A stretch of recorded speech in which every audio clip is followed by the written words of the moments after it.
শিষ্টাচার কাকে বলে? ডান পায়ের জুতা আগে পরতে হবে, তার নাম শিষ্টাচার। বাম পায়ের জুতা খোলার সময় আগে খুলতে হবে, তার নাম শিষ্টাচার। মসজিদে ঢুকলে আগে ডান পা ঢোকাতে হবে, তার নাম হলো শিষ্টাচার। পায়খানা পেশাব পায়খানা গেলে দোয়া পড়ে ঢুকতে হবে, তার নাম শিষ্টাচার। বের হওয়ার সময় দোয়া পড়ে বের হতে হবে, তার নাম শিষ্টাচার। ডান কাতে শুইতে হবে দোয়া পড়ে, তার নাম শিষ্টাচার। উঠার সময় এই দোয়া পড়তে হবে, তার নাম শিষ্টাচার। সন্ধ্যার সময় বাচ্চাকে ছাদের উপরে নিয়ে যাওয়া হবে না, তার নাম শিষ্টাচার। উঠানে আগিনাকে দুধের বাচ্চাকে নিয়ে যাওয়া হবে না, নইলে শয়তান ধরবে। রাতে বাচ্চা কান্নাকাটি করবে, চিল্লাচিল্লি করবে, তার নাম শিষ্টাচার। দরজা বন্ধ করার সময় তো তোমার মা বিসমিল্লাহ বলবে, তার নাম শিষ্টাচার। লাইটটা যখন অফ করবে তখন তোমার মা বিসমিল্লাহ বলবে, তার নাম শিষ্টাচার। খাদ্যের পাতিল, তরকার পাতিল, সব পাতিল যখন ঢাকবে তখন তোমার মা বিসমিল্লাহ বলবে, তার নাম শিষ্টাচার। শিষ্টাচার কি জিনিস? শিষ্টাচার কাকে বলে? তোমার বাপ মা কি শিষ্টাচার বুঝে? 14 বার মাস্টার ডিগ্রি পাস করলেও শিষ্টাচার ভিন্ন জিনিস। যে ধর্মে 1 গিলাস পানি পান করলে 5টা শিষ্টাচার লাগে, সেই ধর্ম পীর দিয়ে চলে? তোমার বাপকে জিজ্ঞাসা করো, আব্বা আপনি যে হেডমাস্টার, আপনি যে আপনার অধীনে যে এই যে স্কুলে আপনার শহীদ মিনার তৈরি করেছেন, আব্বা এটা দিয়ে যারা মারা গেছে ওদের কি হতে পারে? দেখি তোমার আব্বা কি বলে, বলেন তো আব্বা এটা দিয়ে কি হতে পারে? বলছে যে কবরে ফুল চাপিয়ে কবরকে সিক্ত করলো, আর চাঁপায় নামাজের ভাষাতে কবরে ওকে ময়লা লেথড়িয়ে একাকার করে দিল, সেটা আর কেউ বুঝে না। বলছে উপর থেকে করলো, সিক্ত করলো। মানে 14 গোষ্ঠী সব মূর্খ, আন্ধা পড়াতায়। 71 সাল থেকে নিয়ে এখন পর্যন্ত এসে কোন শিক্ষিত মানুষ শিক্ষামন্ত্রী হয়েছে আমার জানা নাই। আমি ঠাকুরের কি নিন্দা করলাম যে সিলেটে যে 5000 কোটি টাকার মামলা হলো, আমি ঠাকুরের মান সম্মানের হানি করেছি। অবাক কথা, ঠাকুর বলছে ও কালিমা তোমার আকাশ, ও কালিমা তোমার বাতাস। তখন আমি বলেছি তোর বাপের আকাশ। আমি তো আর কালিমার আকাশ এটা মেনে নিতে পারি না। সবাই দেশবাসী মেনে নিতে পারে? সারা পুরো বাংলাদেশে একজন মহিলা পুরুষ যদি কেউ না থাকে, আমি আব্দুর রাজ্জাক বিন ইউসুফ আছি। এই স্লোগান ঠাকুরের আমি মানি না। ঠাকুর যতবার বলেছে ও কালিমা তোমার আকাশ, ওমা তোমার আকাশ তোমার বাতাস, ততবার ঠাকুর বলছে ও কালিমা তোমার আকাশ, ও কালিমা তোমার বাতাস। এটা আমি মেনে নিতে পারি না, এটা অসম্ভব হতে পারে না। আল্লাহ নবী আফসোস করে বলেছেন পৃথিবীর মানুষ শোনে রেখো। আল্লাহ নবী দুঃখ করে বলেছেন পৃথিবীর মানুষ শোনে রেখো, আমার উম্মত ইহুদি খ্রিস্টানদের সাথে মিশে যাবে। ডান হাতের বিঘত যেমন বাম হাতের সমান সমান সমান মিশে যাবে। পৃথিবীর মানুষ শোনে রেখো, আমার উম্মত ইহুদি খ্রিস্টানদের সাথে মিশে যাবে চাল চলনে, কৃষ্টি কালচারে, পোশাক আশাকে, নিয়ম কানুনে, খাতা কলমে, স্কুল কলেজে, চলাফেরাতে, গাড়ি ছাকড়াতে, রাস্তাঘাটে, সব কিছুতে মিলে যাবে তাদের সাথে।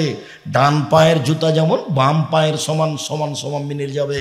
এইভাবে বলতে বলতে ভাষাগত নিচে নামতে লাগলেন। নিচে নামতে নামতে বলছেন পৃথিবীর মানুষ শুনে রেখো, ইহুদি খ্রিস্টান যদি মায়ের সাথে জেনা করে থাকে, আমার উম্মত মায়ের সাথেও জেনা করবে। বলো দেখি, তোমার মা যেখানে বসে আছে তোমার বোনও সেখানে আছে, স্কিন পায়জামা পরে আছে এখন। বলো এটা কার? তুমি এখন মাথা থেকে কাপড় সরাও, তোমার মাথার চুল ওপরে আছে, নিচের দিক চাঁচা আছে। বলো এটা কার? তোমার গায়ে একটা গেঞ্জি আছে, পিছনে 10 লেখা আছে, বিশাল 10, যাকে দেখতে দেখতে আমার শেষে কার্টন আছে। বলো দেখি এটা কি? কার্টন তোমাদের কোনো প্রতিক্রিয়া করে না। তোমার বাপ তোমার ছোট বোনের জন্য পুতুল কিনে নিয়ে এসে ঘর ভর্তি করে রেখেছে। তোমার বাপকে আর তোমার মাকে আমি আব্দুর রাজ্জাক বিন ইউসুফ যদি মূর্খ প্রমাণ করতে না পারি, জাতির সামনে বক্তব্য দিব না। তোমার বাপকে আজকেই সিদ্ধান্ত পরিবর্তন করতে হবে। বুকে হাত বেঁধে আহলে হাদিস হওয়া যায় না। 24 ঘন্টার মধ্যে যৌতুক ফেরত দিতে হবে, তার নাম আহলে হাদিস। সন্ধ্যা হতে হতে বোন কেটে জমি ভাগ করে দিতে হবে, তার নাম আহলে হাদিস। বাড়িতে যত ছবি মূর্তি আছে, সেটা আয়না হোক, সেটা পুতুল হোক, সেটা স্বর্ণের হোক, যদি যত বেশি দামি হবে তত একবারে মনটা মেজাজটা খারাপ করে ভাঙতে হবে, তার নাম আহলে হাদিস। অ্যালবামে ছত্তি মূর্তি তোমার দাদির আছে, তোমার বাপ অশিক্ষিত মানুষ, তোমার দাদির ছবি সুন্দর করে সাজিয়েছে, তোমার বাপ কুশিক্ষিত মানুষ। তোমার বাপের উচিত ছিল দাদিকে কবর দিয়ে এসে পাসপোর্ট সাইজের তোমার দাদির যে ছবিটা ছিল ওটাকে ছিঁড়ে ফেলে দিয়ে, সবাই যখন চলে গেছে তখন কবরের পাশে গিয়ে হাত তুলে বলতো, তোমার আব্বা, আব্বা আল্লাহ আমার মাকে ক্ষমা করে দাও। আমার মা মানুষ, কোনো দোষ ত্রুটি থাকতেই পারে, ভুল ত্রুটি থাকতেই পারে, আমি তার ছেলে হিসাবে বলছি, আল্লাহ তুমি আমার মাকে ক্ষমা করো। কিছুই যদি তোমার বাপ না জানে, এই কথাটাই যদি অন্তর থেকে মন খুলে কাঁদতে কাঁদতে বলে, আল্লাহ মাফ করবেন ইনশাআল্লাহ। আর একটা পথ আছে তোমার আব্বার জন্য, সেটা হলো তোমার আব্বা যেটুক পারবে সেটুকু দান করবে। একটা লোক বলছে আল্লাহ নবীকে, আল্লাহ নবী আমার আব্বা মারা গেছেন, টাকা পয়সা রেখে গেছেন, তিনি কোনো উপদেশ দিয়ে যাননি, আমি যদি আমার আব্বার নামে দান করি, হালি কফের আনহ সেয়া তো, তাহলে এ দানকে আমার বাপের পাপকে মিটিয়ে দিবে? তাহলে না, হ্যাঁ, হাদিস তো বুখারী মুসলিম। ছেলেটা এসে বলেনি যে আমার আব্বার ছোট পাপ বড় পাপ, এ কথা বলেননি, বলেছেন যে আমার আব্বার পাপ কি মিটবে আমি যদি দান করি? তখন আল্লাহ রসুল বলেন হ্যাঁ, তার মানে দান করলে তোমার আব্বার, তোমার দাদির, তোমার আব্বা যদি দান করে তাহলে তোমার দাদির বড় পাপও মিটে যাবে, ছোট পাপও মিটে যাবে। তাহলে তোমার দাদির জন্য তোমার হুঁশিয়ার বাপের দুইটা কাজ, কি বলতো? এক, মুখে দোয়া, দুই, দান। এছাড়া তৃতীয় কোনো পথ নাই যে পথে তোমার আব্বা তোমার দাদির উপকার করতে পারে। বলো, তোমার আব্বা তোমার দাদির ছবিকে সুন্দর করে সাজিয়ে কি দেখাতে চাইছে, কি বুঝাতে চাই? তোমার আব্বা তোমার দাদিকে শ্রদ্ধা দেখাতে চাই, ভালো হিসাব তোবা করে আসতে হবে তোমার বাপকে এই পথ থেকে। এইটা দিয়ে তোমার দাদির সম্মান করা হয়নি, তোমার দাদিকে অপমান করা হয়েছে। কোন সাহসে তোমার বাপ তোমার দাদির ছবি ভাবে সাজিয়ে বাড়িতে ঝুলিয়ে রাখলো? তোমার বাপ শিক্ষিত মানুষ নয়, তোমার আব্বাকে আমি কষ্ট দিতে আসিনি, তোমার আব্বাকে আমি নগদ কথা বলতে এসেছি। চলেন এবার সলাতে চলে যাই, দ্রুত শেষ করব ইনশাআল্লাহ। এক খেয়ালে চেয়ে থাকবেন, 19-20 হয় নাই যেন। সলাতের পূর্বে অজু, অজুর পূর্বে মেসওয়াক, মেসওয়াকের পূর্বে পেশাব পায়খানা। পেশাব পায়খানার ব্যাপারে আনাস রাদিয়াল্লাহু তাআলা আনহু বলেন, আল্লাহর নবী পেশাব পায়খানা থেকে পবিত্রতা অর্জন করতেন পানি দিয়ে, বসতেন তখন বলতেন আল্লাহুম্মা ইন্নী আউযু বিকা মিনাল খুবুসি ওয়াল খাবাইস।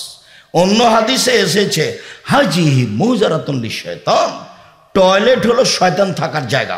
মনে থাকবে না, আমার দিকে খেয়াল করেন, শয়তান কোন, টয়লেট কি জায়গা? শয়তান থাকার জায়গা। সব শয়তান ওই টয়লেটে, পেশাবখানায়, পায়খানায় ঘরে বসে থাকে। আল্লাহ রাসূল বলছেন যে টয়লেট হলো, শৌচাগার হলো, ওয়াশরুম হলো শয়তান থাকার জায়গা। অতএব যে যাবে সে যেন প্রথমে এই কথা বলে, বিসমিল্লাহ আল্লাহুম্মা ইন্নী আউযু বিকা মিনাল খুবুসি ওয়াল খাবাইস। আল্লাহর নামে পেশাব পায়খানায় যাচ্ছি, আল্লাহ আমি তোমার কাছে আশ্রয় চাচ্ছি অপবিত্র জিন এবং অপবিত্র জিন্নি হতে। বিসমিল্লাহ ছাড়া যদি এই দোয়া পড়ে, শয়তান লজ্জায় স্থান দেখতে পাবে, ক্ষতি করতে পারবে না। আর যদি বিসমিল্লাহ সহ পড়ে তো শয়তান ক্ষতি করা তো বহু দূরের কথা, দেখতেই পাবে না। না, বুঝাতে পারিনি কথা, বুঝেছেন কি? বিসমিল্লাহ আল্লাহুম্মা ইন্নী আউযু বিকা মিনাল খুবুসি ওয়াল খাবাইস। বের হওয়ার সময়তে গোফরানাকা, বাস একবার গোফরানাকা, একাধিকবার নয়। তোমার কাছে ক্ষমা চাচ্ছি, কথা শেষ। এখন অজু, তো পেশাব পায়খানার সময় পানি দিয়ে পবিত্রতা অর্জন করতে হবে, এটা আল্লাহর বিধান। আগে ঢেল টিস্যু পেপার পরে পানি, এ কথা নয়, এটা একটা অন্যায়। যখন পানি নাই তখন নেবে টিস্যু পেপার ঢেল, পানি নাই। পবিত্রতা অর্জনের 1 নম্বর পথ পানি। পানি দিয়ে পবিত্রতা অর্জন করে হাতে যা কিছু পায়খানা পেশাব লেগেছে আল্লাহর নবী মাটিতে মেজে নিয়ে হাত ধুয়ে নিতেন, এটা হলো সুন্নাত। আগে ঢেল টিস্যু পেপার পরে পানি, এটা বিধান নয়। এরপরে আবার ঢেল নিয়ে 40 কদম হাঁটা, পায়ের উপরে পা উঠানো, খক খক করে কাশা, এইটা ভদ্রতা নয়, বরং এটা নোংরামি আচরণ। সাহাবীগণ এরকম কোনো কাজ করেননি। 1 মিনিট, এই ছেলে খেয়াল করো, যদি 40 কদম হাঁটতেই হয় তোমাকে, পায়ের উপরে পা উঠাতেই হয়, তাহলে তোমার মাকে উঠাতে হবে না? তোমার বাপ একাই পবিত্রতা অর্জন করে জান্নাতে যেতে চায়, তোমার মাও এরকম 40 কদম হাঁটবে, পায়ের উপরে পা উঠাবে? বোঝা যাচ্ছে যে ধর্ম এরকম নয়, অসম্ভব, ধর্ম এরকম হতে পারে না। আল্লাহর নবী বলছেন যে পেশাব পায়খানা শেষে তুমি হাত মাটিতে মেজে উঠে যাও, পানি দিয়ে পবিত্রতা অর্জন করো। তোমার যদি কোনো সন্দেহ হয় কোনো জায়গাতে কাপড় চোপড়ে কিছু লাগলো না কি, তখন সহিহ হাদিসে এসেছে অজু শেষে হাতে এরকম একটা পানি নিয়ে লজ্জাস্থান সামনাসামনি এভাবে একটু পানিতে ছিটিয়ে দিবেন। কথা বুঝতে পারেননি মনে হয়? কথা কি আপনারা বুঝতে পেরেছেন? বাস, সুন্নাত শেষ। এইবার পেশাব পায়খানা থেকে ঘুরে এসে সুন্দর করে অজু, অজুটার একটা হাদিস বুঝাই। রাসূল সাল্লাল্লাহু আলাইহি সাল্লাম বলছেন, আল্লাহ আদুল্লুকুম মাইমুল্লাহ বিল খাতায় অরফাবিহি দারাজাত, সঙ্গী সাথী আমি কি তোমাদের এমন একটা কথা বলে দিব না যাতে পাপ মিটে যাবে, মান বেড়ে যাবে, যাতে পাপ মিটে যাবে, মান বেড়ে যাবে। সঙ্গী সাথী আমি কি তোমাদের এমন একটা কথা বলে দিব না যাতে পাপ মিটে যাবে, মান বেড়ে যাবে? হ্যাঁ বলেন, সেটা কি? তখন আল্লাহ রাসূল বললেন, 1 সুন্দর করে ওযু করলে পাপ মিটে যাবে, মান বেড়ে যাবে। 2 পায়ে হেঁটে মসজিদে গেলে পাপ মিটে যাবে, মান বেড়ে যাবে। 3 এক সালাতের পরে আর এক সালাতের জন্য অপেক্ষা করলে পাপ মিটে যাবে, মান বেড়ে যাবে। এই কথাটা আর একটা হাদিস দিয়ে বলি। একদা আল্লাহর নবীকে আল্লাহ বলছেন মোহাম্মদ, আল্লাহ আমাদের নবীকে মোহাম্মদ বলে ডাকতেন, আর জিবরাইল আমাদের নবীকে মোহাম্মদ বলে ডাকতেন, আর সাহাবীগণ বলতেন আল্লাহর রাসূল। আল্লাহ রাসূল যাবেন, আল্লাহ রাসূল খাবেন, আল্লাহ রাসূল নিবেন, আল্লাহ রাসূল এটা করব কি? সাহাবীগণ কি বলে ডাকতেন নবীকে? আল্লাহর রাসূল। আর এখন সবাই বলছে যে হুজুরে পাক সাল্লাল্লাহু আলাইহি সাল্লাম, হুজুরে পাক। এগুলো শব্দ ব্যবহার করা যাবে না, সবকে বলতে হবে আল্লাহ রাসূল বলেছেন, রাসূল সাল্লাল্লাহু আলাইহি সাল্লাম বলেছেন, আল্লাহ রাসূল এই কথা বলেছেন সাল্লাল্লাহু আলাইহি সাল্লাম। তো আল্লাহ বলছেন মোহাম্মদ হাল তাদরি ফিমা ইয়াখতাসিমুল মালাউল আলা, বলতে পারো মোহাম্মদ উপরে কি নিয়ে হইচই হচ্ছে? আল্লাহ নাম, জি হ্যাঁ আমি বলতে পারি। ফিল কাফারাত, কিসে পাপ মিটে যাবে সেইটা নিয়ে হইচই হচ্ছে, ওরা বলা বলি করছে আদম সন্তান এই করলে পাপ মিটে যাবে।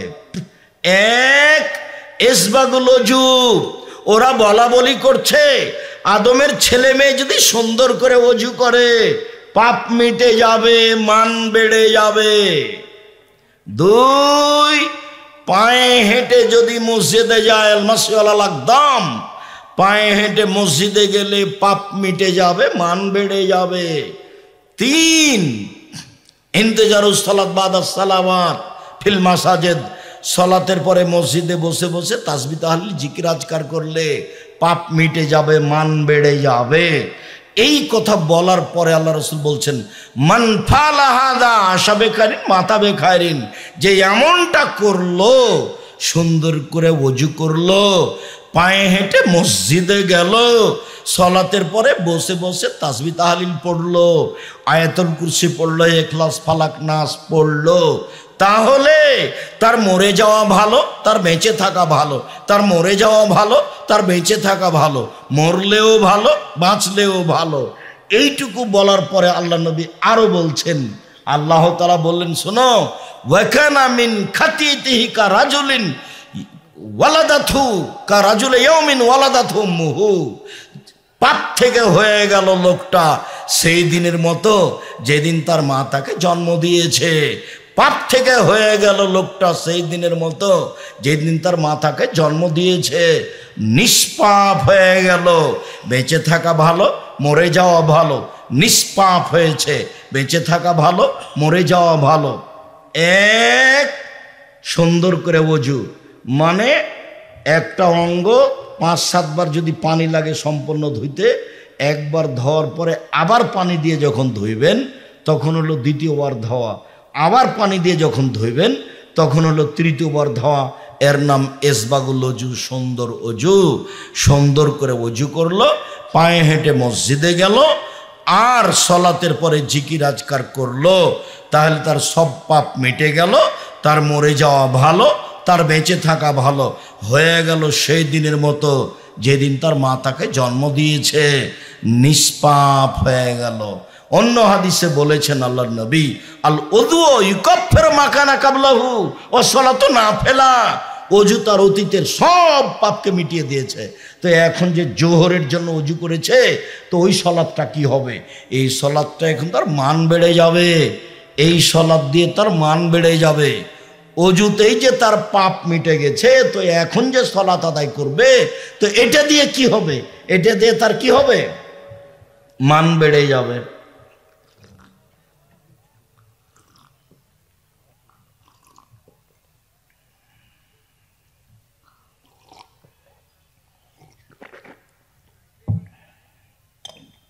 সম্মানিত দিনী ভাই বোন, এক খেয়ালে চেয়ে থাকবেন, একটু 19-20 হয় না যেন। ওযু শেষ হয়েছে, আল্লাহু আকবার। 2 পায়ের মাঝে ফাঁকা থাকবে, শরীরের ভারসাম্য বজায় রেখে যতটুকু লাগবে। যারা বলেছে যে বুবু 2 পায়ের গোড়ালি জমা করে রাখতে হবে বুবু, তারা মিথ্যা কথা বলেছে। 2 পায়ের মাঝে ফাঁকা থাকবে কতটুকু?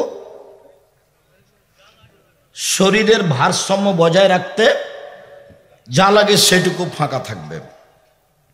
আল্লাহু আকবার বলার পূর্বে কোনো কথা নেই। ওযুর পরে দোয়া পড়েছে, কথা শেষ। এখন আর নিয়তের নামে কোনো দোয়া পড়া যাবে না। নিয়ত হলো ওই যে ভাবছে যে ওযু করছে, যে সালাত আদায় করবে জোহরের, সেটার নাম নিয়ত। এখন নতুন কোনো শব্দ দিয়ে নিয়ত করা যাবে না। করলেই রাসূলকে অপমান করা হবে, ফলাফল হবে জাহান্নাম। একটু 19-20 করা যাবে না। ধর্ম একজন মানুষের কথা দিয়ে চলে, যার নাম মুহাম্মদ সাল্লাল্লাহু আলাইহি সাল্লাম। 1 গ্লাস পানি পান করলে 5টা বিধান লাগে, তার নাম ধর্ম। সব নগদ, মারেফতে দিয়ে কোনো ধর্ম চলে না। সব নগদ, একবারে টাটকা। 19-20 নাই, এজমা লাগে না, কিয়াস লাগে না, কিছুই লাগে না। যখন আমি বলেছি কোনো কিছুই লাগে না, তখন কুষ্টিয়ায় এক ছেলে মধ্যে থেকে এইভাবে বিশাল সমাজ দাঁড়িয়ে চট করে বলছে, আব্দুর রাজ্জাক সাহেব, এজমা কেস লাগে না বুঝলাম, চিন্তা ভাবনা করা লাগে না বুঝলাম, সব নগদ নগদ নগদ। বলেন তো দেখি, 2টা মেয়ে একসাথে জন্ম নিয়েছে, তাদের অঙ্গ প্রত্যঙ্গ পৃথক কিন্তু জমা ধরে আছে। তারা এখন বয়সের হয়ে গেছে, বিবাহ দিতে হবে, বিবাহ দেন দেখি। এজমা কেয়াস লাগে না বলে, চিন্তা ভাবনা করা লাগে না বলে, বলেন তো দেখি। এরকম মাঠে আমি 27 বছর থেকে ফতোয়া লিখছি, 7 বছর থেকে ফতোয়া বোর্ড পরিচালনা করি, আর 20 বছর ফতোয়া লিখেছি কলমে। তা আমি বললাম আপনার ফতোয়াটা একেবারেই সহজ।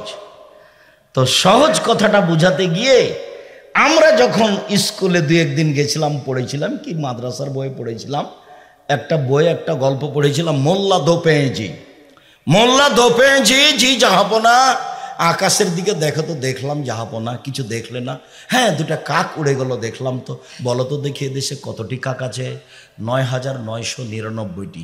কম হলে বেড়াতে গেছে, বেশি হলে বেড়াতে এসেছে। হ্যাঁ, ঠিক বলেছে মোল্লা দোপেঁজি। ওইটা কি? ওইটা চৌবাচ্চা জাহাপনা, বলতে পারো চৌবাচ্চায় কত পেয়ালা পানি আছে? বলতে না পারলে তোমার গর্দান যাবে। তা যাক যাহাবো না, তবে প্রশ্ন একদম সহজ। যদি পেয়ালা চৌবাচ্চার সমান হয় 1 পেয়ালা, যদি পেয়ালা অর্ধেক হয় তাহলে 2 পেয়ালা, যদি 4 ভাগের 1 ভাগ 4 পেয়ালা, যদি 8 ভাগের 8 ভাগ 1 ভাগ হয় 8 পেয়ালা, যদি 16 ভাগের 1 ভাগ হয় 16 পেয়ালা। আরে থামো থামো থামো থামো, খুব খুশি হয়েছে তোমাকে আজকে মোরগ মুসাল্লাম খাওয়াই, খুব খুশি। তো কথা তো একেবারেই সোজা, ও তো আর বলেনি, ও তো কাল্পনিক বলেছে। নগদ শরীয়ত মারিফতি দিয়ে চলে না, একবারে নগদ। আর একটু যদি 19-20 হয় বানানো হয় তাহলে হুজুর যত বড়ই হোক জাহান্নাম হবেই। আল্লাহ নবী বলছেন, পৃথিবীর মানুষ বাল্লিগু আন্নী ওয়ালায়, আমার একটা কথা জানা থাকলে অন্যকে বলো। ও হাদিসান বানি ইসরাইল হারাজ, বানি ইসরাইলের কাহিনী বলো, কোনো দোষ নেই। মান কাযাবা আলাইহি মুতাআম্মিদান ফালিয়াতাবাউ মাকাদাহু মিনান নার। কেউ যদি কোনো কথা আমার নামে বলে, যেই কথা আমি বলিনি, কেউ যদি কোনো কথা আমার নামে বলে, সেই কথা যদি আমার না হয় তাহলে তার থাকার জায়গায় জাহান্নাম। জুব্বা যত বড়ই হোক, পাগড়ি যত বড় হোক, রক্ষা করার তাকে কোনো পথ নেই। যেটা মুখ দিয়ে বের করছে সেটা নবীর হতে হবে, যেটা কলমে লিখছে সেটা নবীর হতে হবে। অবাক হলেও সত্য, 90 সাল থেকে দেখাচ্ছি, নবীর কথা নয়, অবাক হতে হয় আপনাকে। 1 পৃষ্ঠা মানুষের বানানো দোয়া, যেটা আপনাকে আমি 90 সাল থেকে দেখে আসছি। এই পৃষ্ঠাতে আছে 3 লাইন, দোয়া খাতমিল কোরআন, মানুষের বানানো। পরের পৃষ্ঠায় আছে 1 পৃষ্ঠা, একবার দোয়া ও খাতমিল কোরআন 1 পৃষ্ঠায়। দীর্ঘ 30-32 বছর থেকে বলছি, কিয়ামত পর্যন্ত সময় থাকলে এটা মানুষের বানানো দোয়া, রাসূলের নয়। কেউ যদি কোনো কথা আমার নামে বলে, সেই কথা যদি আমার না হয় তাহলে তার থাকার জায়গায় জাহান্নাম। হুজুর যত বড়ই হোক তাতে আসে যায় না। বইয়ের হেডলাইন, বইয়ে হেডলাইন আছে, অবিবাহিত ছেলে মেয়ের পড়া নিষেধ। তো যে দেখে সেই পড়ে, যে দেখে সেই পড়ে। কিরে এখানে কি লেখা আছে? তা আমিও পড়ে দেখলাম, তখন আমি বিভাষাদি করেছি, মানে ওনার কথা অনুপাতে ঠিক আছে। এইবার হেডলাইনের পরে পড়ে দেখি, ভরা পেটে স্ত্রী হলে ছেলে ভ্যাংচা হয়, সফরের পূর্বে স্ত্রী মিলন হলে ছেলে টেরা হয়, চন্দ্র সূর্য গ্রহণের সময় স্ত্রী মিলন হলে ছেলে কানা হয়। শুরু থেকে শেষ পর্যন্ত একটা বাক্য সত্য নয়, সবই মিথ্যা। শুধু তাই নয়, পুরো আলোচনাটা কোরআনের বিরোধী।